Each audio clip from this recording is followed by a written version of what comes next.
Hi అండి, welcome back to my channel blended dishes. నేను మీ శిరీషానంద. కొర్రలు, సామెలు, మిల్లెట్స్ ఇవి కొంచెం తినాలంటే కష్టం కదా. ఈ విధంగా ట్రై చేయండి. ముందుగా ఒక 1.5 గ్లాస్ తీసుకొని సామెలు తీసుకున్నా. ఇక్కడ నేను వీటిని బాగా కడుక్కొని పక్కన పెట్టుకుందాము. కొంచెం వాటర్ వేసి నానబెట్టుకుంటే వండినప్పుడు చాలా బాగా ఉడికిపోతాయి, తొందరగా ఉడికిపోతాయి. ఒక ప్యాన్లో ఆయిల్ వేసుకుని పోపు వేసుకుందాము. శనగపప్పు, మినపప్పు, జీలకర్ర వేసి బాగా వేయించుకుందాం. అలానే కొంచెం వెల్లుల్లి రెబ్బలు కూడా చిరిమి వేయండి. తర్వాత కట్ చేసుకున్న ఆనియన్స్, మిరపకాయలు అండ్ కరివేపాకు వేసి దాన్ని బాగా వేయించుకోండి. ఇప్పుడు కొంచెం ఉప్పు, మునగాకు వేసుకొని కొంచెం ఫ్రై చేయండి. ఇది ఫ్రై అయినాక దీంట్లో కొంచెం పెసరపప్పు వేసి బాగా ఫ్రై చేసి టమాటోస్ వేసి మళ్ళీ కొంచెం వేయించుకోండి. ఇది ఉడికించిన తోటకూరని వేసుకొని మరి కొంచెంసేపు ఫ్రై చేసుకోండి. ఉడికించిన తోటకూర అనుకుంటున్నారా?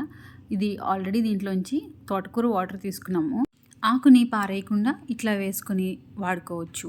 సో దీన్ని బాగా వేయించుకొని అది కొంచెం మెత్తగా అయినాక పప్పు ఉడకడానికి కొంచెం నీరు పోసుకొని ఉడికించుకుందాము.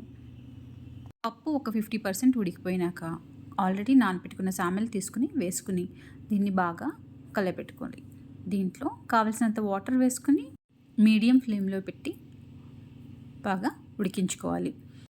మిల్లెట్స్లోని, పెసరపప్పులోని రెండిట్లో కూడా కొంచెం జిగటగా ఉంటుంది కాబట్టి అడుగుపట్టే ఆస్కారాలు ఎక్కువ ఉంటాయి. మాటికి తీసుకుని దాన్ని బాగా కలుపుకోండి. అంతే. ఇప్పుడు ఒకవేళ చెక్ చేయండి. ఒకవేళ ఏమైనా సరే ఉడకకపోతే మరి కొంచెం నీళ్ళు వేసుకుని ఉడకపెట్టుకోండి. తర్వాత ఉప్పు కూడా చెక్ చేయండి, కావలిస్తే వేయాలి. ఇదే సమయంలో వేస్తే మొత్తానికి పట్టేస్తుంది. అంతే అండి. ఆకుకూరలు నేను దీంట్లో వేసాను. ఆకుకూరలకి కాకుండా మీకు నచ్చిన వెజిటబుల్స్ కూడా వేసుకుని వండొచ్చు. సో ఈ విధంగా ట్రై చేస్తే పిల్లలు, పెద్దలు అందరికీ కూడా చాలా ఇష్టంగా తింటారు. ఎట్లాంటి బహానా మీకు ఇవ్వరు. రైస్ ఇష్టపడిన వాళ్ళు మిల్లెట్స్కి షిఫ్ట్ అవ్వడం అంటే చాలా కష్టం కదా. అట్లాంటిది ఇలా చేస్తే కనుక చాలా ఈజీగా షిఫ్ట్ అయిపోతారు. And no hassle in eating. ఇంతేనండి, సామెల దల్యా రెడీ అండి. ఈ రెసిపీ మీరు ట్రై చేయండి. మీకు మీ ఫ్యామిలీకి నచ్చినట్టయితే please do give us a comment and share with your family and friends. For more videos please do subscribe to my channel. ఇంతవరకు నన్ను సపోర్ట్ చేసి సబ్స్క్రైబ్ చేసినందుకు మీ అందరికీ కూడా చాలా చాలా ధన్యవాదాలు.